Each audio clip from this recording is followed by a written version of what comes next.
ज्या वाचाळवीराचा निषेध करण्यासाठी आज महाराष्ट्रातून आलेले सर्वच माजी मंत्री, सगळे पदाधिकारी आणि जिल्ह्यातून आलेले सर्व आमचे माता भगिनी, त्याचबरोबर बंधूंनो, खरं तर जी घटना जत पंचायत समितीचे कनिष्ठ अभियंता कैलासवासी अवधूत वडर यांचा निषेध करत असताना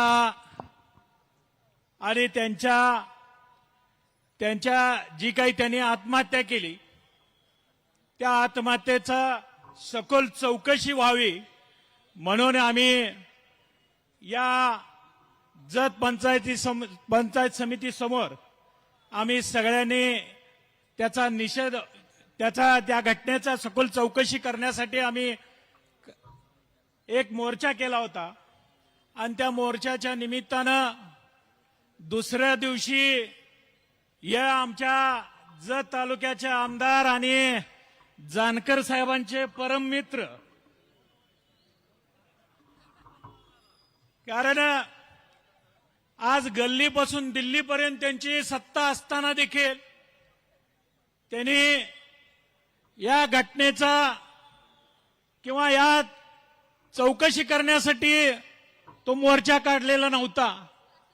ती टीका सन्माननीय राज्याचे मंत्री जयंतराव पाटील साहेब आणि माझ्यावर करण्यासाठी या ठिकाणी त्यांनी तो मोर्चा काढला होता।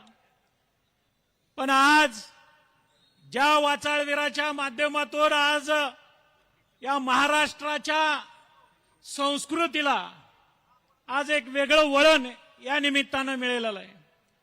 आज राज्यातली परिस्थिती आपण बघतोय की या घटनेचा निषेध सर्वत्र होतोय, पण भाजपचे नेते या ठिकाणी निषेध चुकीचा आहे म्हणतात, पण एकीकडे याच पक्षाचे प्रवक्ते अजित चव्हाण काय म्हणतात की ते धनगर समाजाचे आहेत आणि मेंढपाळाचे नेते आहेत, त्यांच्या तोंडून वेगळं काहीतरी गेलं असेल, पण त्यांना माहिती नसावं की ते ज्यांनी जे वाचाळवीरांनी जे काही वक्तव्य केलं ते एका शिक्षकाचे मुलगा आहेत हे विसरून चालणार नाही।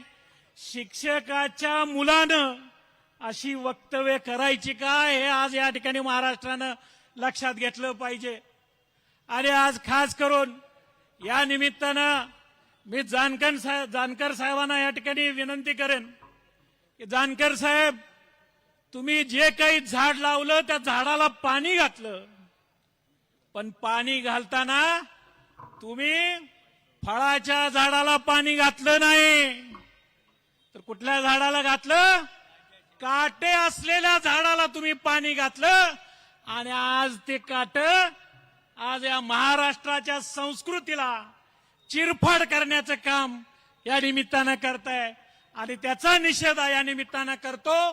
आणि कैलासवासी अवधूत वडर या निमित्तानं त्यांना मी श्रद्धांजली वाहतो आणि त्यांची सखोल चौकशी या निमित्तानं झाली पाहिजे, अशा पद्धतीची या निमित्तानं मी मागणी करतो आणि थांबतो। जय हिंद, जय महाराष्ट्र। धन्यवाद।